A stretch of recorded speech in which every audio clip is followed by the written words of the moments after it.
Hello friends, तो कैसे हैं आप सब। तो आज हम बात करेंगे पार्टनरशिप के बारे में। पार्टनरशिप डीड क्या होती है, पार्टनरशिप का नेचर क्या होता है।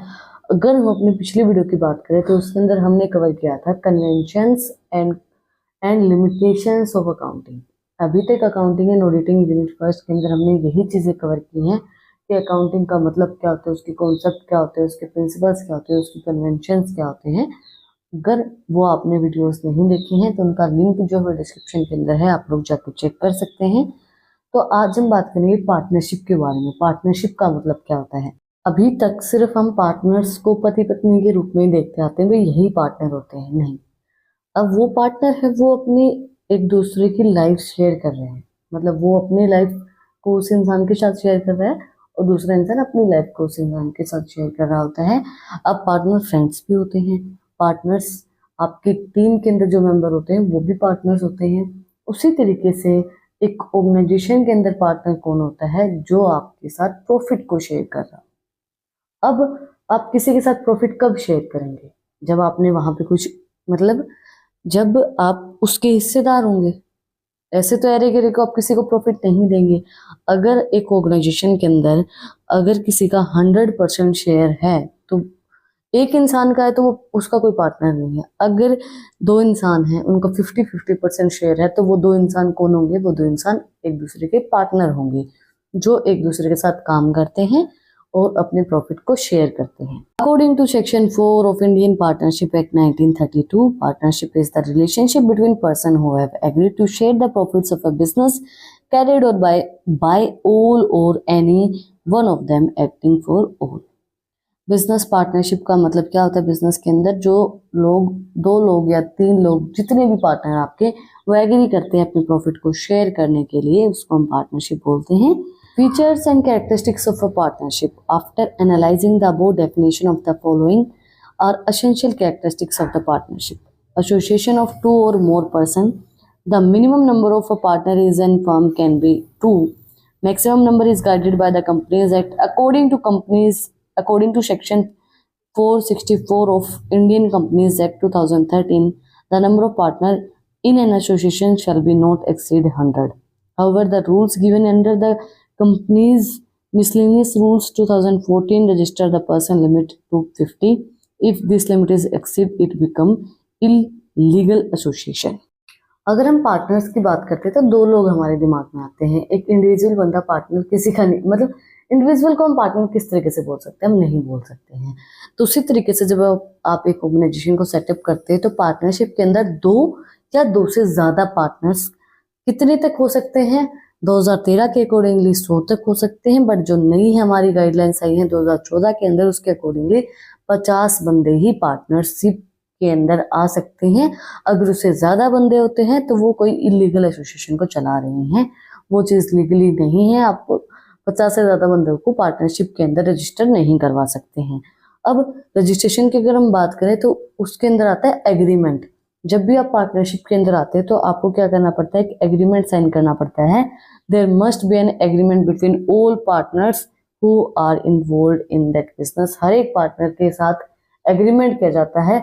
अब एग्रीमेंट क्यों किया जाता है, ये बताने के लिए, भाई तू इतना शेयर ले रहा है, मैं इतना शेयर ले रहा हूँ। अब अगर जैसे चार पार्टनर्स है, चार पार्टनर मिलके बिजनेस को चला रहे हैं। अब एक पार्टनर ने 20% पैसा लगा रखा है, एक ने 30 लगा रखा है, एक ने 40 लगा रखा है, एक ने 10 लगा रखा है। वो चीज किस तरीके से आपको पता चलेगी, वो चीज आपके एग्रीमेंट के थ्रू आपको पता चलेगी कि ये पार्टनर इतना प्रॉफिट डिजर्व करता है क्योंकि इसने इतना इतना पैसा इसके अंदर लगा रखा है। फिर आता है business. The agreement should be for the purpose of carrying business between the partner. अब हम एग्रीमेंट क्यों करवाते हैं, बिजनेस को कैरी करने के लिए, बिजनेस को सेटअप करने के लिए। भाई ये बिजनेस के लिए तो एग्रीमेंट होता है, बिजनेस के लिए तो आप पार्टनर्स बनते हैं। Profit sharing ratio. There must be sharing of profit and loss of business between partners. अब प्रॉफिट और लॉस भी उसके, देखो अगर कोई इंसान आपका 50-50 का पार्टनर है तो आप 50% उसको प्रॉफिट शेयर करेंगे, 50% उसको लॉस शेयर करेंगे।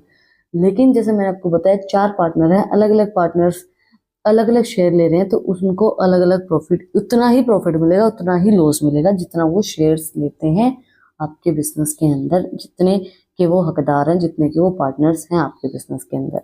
Agency relationship.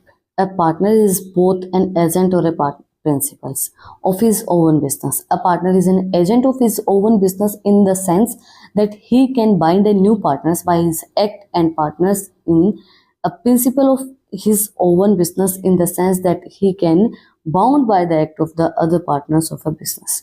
देखो पार्टनरशिप जो है वो दोनों ही चीजें हैं, एक पार्टनर एजेंट भी हो सकता है और एक पार्टनर प्रिंसिपल भी हो सकता है। किस तरीके से हो सकता है? एक पार्टनर एजेंट कब होगा? जब वो एजेंट कब है? अब जैसे मुझे पैसे की जरूरत है, फॉर एग्जांपल हम दो पार्टनर एक बिजनेस के अंदर काम कर रहे हैं और हमें पैसे की जरूरत है और हमारे पास पैसा नहीं है, तो मैं क्या करूंगी?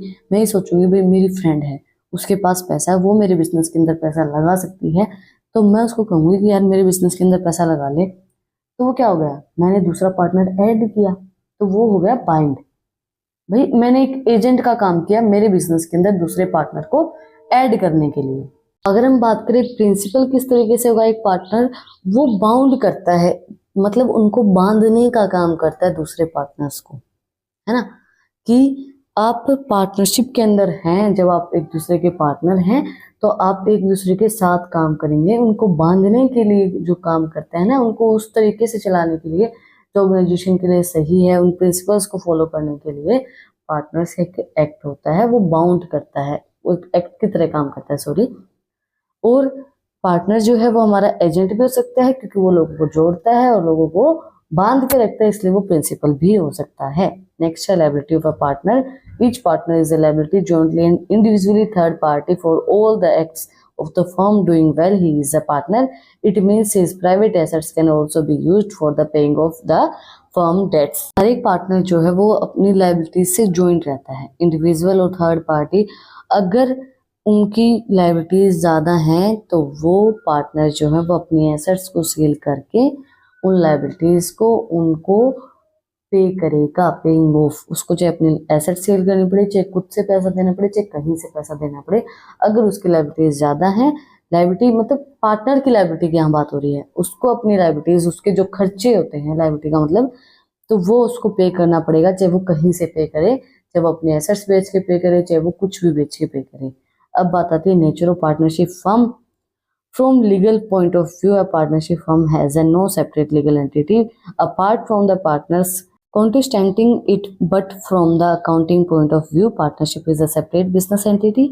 Under Section 2, Subsection 3 of Income Tax Act 1961, a business partnership is a separate person. देखो लीगल पॉइंट ऑफ व्यू से देखें तो पार्टनरशिप जो है वो कोई सेपरेट लीगल एंटिटी नहीं होती। जिस तरह बिजनेस हमारा सेपरेट लीगल एंटिटी होती है, उस तरह पार्टनरशिप एक सेपरेट लीगल एंटिटी नहीं होती है। मगर अगर हम बात करें अकाउंटिंग पॉइंट ऑफ व्यू से, तो अकाउंटिंग पॉइंट ऑफ व्यू से हमारी बिजनेस जो है, पार्टनरशिप जो है, वो भी एक सेपरेट बिजनेस एंटिटी होती है। Under section 2 subsection 3 income tax act 1961 के अंदर बताया गया है कि पार्टनरशिप फर्म जो है वो एक सेपरेट पर्सन होता है। अब अगर हम एक इम्पोर्टेंट चीज पे बात करें तो वो आती है पार्टनरशिप डीड। वैसे आप लोगों ने 12th के अंदर ये सारी चीजें पढ़ी होंगी, बट हम एमकॉम के अंदर हैं तो भाई एमकॉम के रिलेटेड हमें टॉपिक दिया गया तो पढ़ाना पड़ेगा।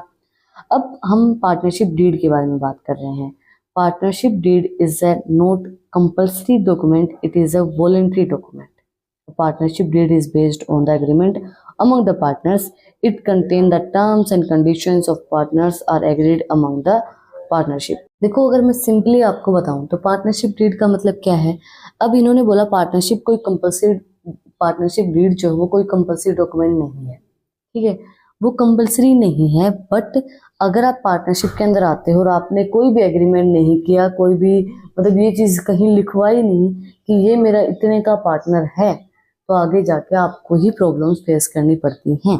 तो अगर आप पार्टनरशिप डीड को बनवाते हैं तो आपके लिए बहुत ज़्यादा बेनिफिशियल रहता है। वॉलंटरी डॉक्यूमेंट होता है वैसे तो ये, बट आपके लिए बेनिफिशियल है। और ये चीज़ पार्टनरशिप डीड के अंदर क्या चीज़ लिखी होती है, पार्टनरशिप डीड के अंदर बताया जाता है कि आप कितने के हिस्सेदार हो उस बिजनेस के अंदर, मतलब आप कितने का शेयर ले रहे हैं, कितना मतलब आपने 50% इस बिजनेस के अंदर लगाया, 60 लगाया, 70 लगाया, वो चीज़ पार्टनरशिप डीड के अंदर लिखी होती है। The partnership agreement can be either oral or written, but when it is in the written, it is called partnership deed. देखो पार्टनरशिप एग्रीमेंट जो है वो ओरल भी हो सकता है और रिटर्न भी हो सकता है। देखो ओरल किस तरीके से होगा, भाई आप और मैं पार्टनर हैं तो हमने एग्रीमेंट कर लिया, हमने मुंह से बोल के एग्री की है वो चीज़ कि भाई तू 50% लेगा या तू 60% लेगा, मैं 40% लूंगा। अब बोलते हैं ना भाई जवान की भी कोई कीमत होती है, तो वो ओरल एग्रीमेंट हो गया। जब आप वही एग्रीमेंट रिटर्न में करवाते हो उसको पार्टनरशिप डीड बोलते हैं। The deed should be properly drafted and prepared as the provision of stamp act and properly registered with the register of firm. अगर आप पार्टनरशिप डीड बनवाते हो तो वो प्रॉपरली रजिस्टर होती है फर्म के अंदर। अगर आप कोई चीज बोल के बता रहे हो या बोल के आपने एग्रीमेंट किया तो उसको आप किस तरीके से रजिस्टर करवा सकते हो, वो चीज रजिस्टर नहीं करवा सकते हो। जब हमारा कोई भी डॉक्यूमेंट रिटर्न में होता है, पार्टनरशिप डीड आप रिटर्न में करवाते हो, उसी को हम पार्टनरशिप बोलते हैं, पार्टनरशिप डीड बोलते हैं। पार्टनरशिप डीड जो है वो कौन कौन सी डिटेल्स को कवर करता है, क्या क्या चीजें पार्टनरशिप डीड के अंदर आती हैं। Name of the firm and the partner, firm का नाम क्या है, पार्टनर का नाम क्या है, commitments and duration of business, कितने दिन तक आपने उसकी कमिटमेंट की, भाई कितने साल आप पार्टनरशिप के अंदर रहेंगे, 4 साल 5 साल का एग्रीमेंट जो होता है ना वो, और ड्यूरेशन आप बताएंगे। Amount of capital contribution by each partner, कितने अमाउंट आपने उस बिजनेस के अंदर लगाई है वो कंट्रीब्यूशन आप लिखेंगे वहां पे। Amount to be allowed to each partner as drawing and the timing of such drawing. Drawings का मतलब क्या होता है, एक पार्टनर के खर्चे, मतलब आप कितना पार्टनर, जो एक पार्टनर है वो कितने खर्चे कर सकता है उस पैसे से, बिजनेस के पैसे से, तो वो चीज भी अमाउंट वहां पे लिखी होगी। एक पार्टनर कितनी ड्राइंग्स कर सकता है, कितने पैसे खर्च कर सकता है। Rate of interest to be allowed to each partner on his capital on his loans to firm and charge on the drawings, कितना रेट ऑफ इंटरेस्ट आपको अलाउ किया जाएगा पार्टनर्स को, कैपिटल जब आपने लोन लिया है या ड्राइंग्स की है तो वो उसके अंदर आपको कितना रेट ऑफ इंटरेस्ट पे करना पड़ेगा, कितना प्रॉफिट आप शेयर करेंगे, कितना लॉस आप शेयर करेंगे। मतलब आप 60-40 के पार्टनर है तो 60-40 आप प्रॉफिट भी शेयर करेंगे, 60-40 आप लॉस भी शेयर करेंगे। Then whether a partner will be allowed to draw any salary. अब देखो क्या होता है कि अगर हम दो पार्टनर हैं, अब हम दो partner equal equal profit share कर रहे हैं, बट एक पार्टनर बिजनेस के अंदर आ नहीं रहा है, दूसरा पार्टनर पूरा बिजनेस के अंदर टाइम दे रहा है, तो वो एग्रीमेंट के अंदर पार्टनरशिप डीड के अंदर लिखा होता है, अगर मैं पूरे 30 दिन बिजनेस के अंदर आ रहा हूँ तो मुझे उसकी सैलरी मिलेगी प्रॉफिट से अलग, तो वो चीज भी पार्टनरशिप डीड के अंदर लिखी होती है। Any variation in the mutual rights and duties of partner, कोई भी वेरिएशन होती है, कोई भी मतलब फेरबदल हो रही है, कोई भी चीज चेंज की जाती है duties and rights of partners के अंदर, तो वो सब चीजें भी पार्टनरशिप डीड के अंदर मेंशन होती हैं। Methods of valuation goodwill on the acquisition of change in the constitutions of the firm. Goodwill को आप किस तरीके से मतलब मेजर कर सकते हो। गुडविल का मतलब क्या होता है, नाम। फॉर एग्जाम्पल आपके दो पार्टनर्स हैं, दो पार्टनर के अंदर एक का बहुत ज्यादा नाम है मार्केट के अंदर, तो उसकी गुडविल को देखना, उसके अकॉर्डिंगली फर्म की बहुत सी चीजें चेंज होती हैं, क्योंकि गुडविल भाई नाम जो है वो चलता है, बिकता भी है। नेक्स्ट है procedure by which a partner may retire and the method of payment of his due. वो सारा प्रोसीजर लिखा होता है, अगर कोई पार्टनर रिटायर होना चाहता है, मतलब बिजनेस को छोड़ के जाना चाहता है, तो उसको कितना पैसा मिलेगा, क्या अमाउंट उसको पे की जाएगी, तो वो सब चीजें भी उसके एग्रीमेंट के अंदर लिखी होती हैं। Basic of determination of the executor of a decrease partner and the method of payment, उसके बाद डिटरमाइन करेंगे कि भाई उसको मेथड ऑफ पेमेंट किस तरीके से मिलेगी, जो आपका पार्टनर डिक्रीज है या एग्जीक्यूटर ऑफ डिक्रीज पार्टनर जो है उसको पेमेंट किस तरीके से आप देंगे, वो चीज भी उसके अंदर डिटरमाइन की जाती है, बताई जाती है। Treatment of losses arising out of the insolvency of a partner. Insolvency का मतलब क्या होता है, अगर तीन पार्टनर है, फॉर एग्जांपल 3 पार्टनर के अंदर एक पार्टनर जो वो दिवालिया हो गया है, उसके पास पैसे नहीं है, तो उसके लॉसेस को वो जब अराइज होते हैं उनको हम किस तरीके से ट्रीट करेंगे, और वो सब चीजें भी पार्टनरशिप डीड के अंदर होती हैं। Procedure to be followed for the settlement of dispute among partner, कुछ भी झगड़ा हो गया है पार्टनर्स के बीच में, तो वो प्रोसीजर भी लिखा होता है कि हम उस झगड़े के अंदर उनका सेटलमेंट किस तरीके से करेंगे। अगर 2 पार्टनर हैं उनके बीच में झगड़ा होगा, भाई हम साथ नहीं रहने वाले, तो वो चीज लिखी होती है कि भाई अगर आप अलग हो रहे हैं तो आपको इतना इतना शेयर आपके बिजनेस के अंदर से मिलेगा। Preparation of accounts and their audit, उसके बाद सारी चीजें लिखी होती है, अकाउंट्स को किस तरीके से प्रिपेयर किया जाएगा, उनकी ऑडिटिंग किस तरीके से की जाएगी, वो सब चीजें मेंशन होती है पार्टनरशिप डीड के अंदर। अगर आप बनवाते हैं तो वॉलंटरी होता है बट कंपलसरी नहीं होता है, पर बनवाना चाहिए हर एक बिजनेस के अंदर, ताकि कोई भी आगे जाके कोई भी झगड़ा या लफड़ा ना हो। तो अब आज हमने कवर किया है पूरा पार्टनरशिप के बारे में। पार्टनरशिप क्या होती है, उसका फीचर्स क्या होते हैं, उसका नेचर क्या होता है, पार्टनरशिप डीड क्या होती है, उसके अंदर कौन कौन से डॉक्यूमेंट्स इंक्लूड किए जाते हैं, क्या क्या चीज़ें उसके अंदर होती हैं, वो चीज़ें हमने आज के वीडियो के अंदर कवर की हैं। अगर आपने यहाँ तक वीडियो को देखा है तो प्लीज़ सब्सक्राइब के बटन पे एक मुक्का मार दो और बेल आइकन प्रेस कर दो, ताकि जो सबसे पहले अपडेट है वो आप लोगों के पास आए। और अगर आपको कुछ भी डाउट है, कुछ भी पूछना है, तो आप लोग कमेंट से मुझसे पूछ सकते हैं। अगर आपको इन टॉपिक्स की पीडीएफ चाहिए तो टेलीग्राम चैनल का लिंक डिस्क्रिप्शन में है, वहाँ पर जाकर आप मुझे सब्सक्राइब कर सकते हैं। और भी इंटरेस्टिंग रील्स को देखने के लिए इंस्टाग्राम चैनल का लिंक डिस्क्रिप्शन में है, वहाँ पर जाकर आप मुझे फॉलो कर सकते हैं। मिलते हैं एक नई वीडियो के साथ, एक नए टॉपिक के साथ। Like share and subscribe. Thank you for watching my video and enjoy your life.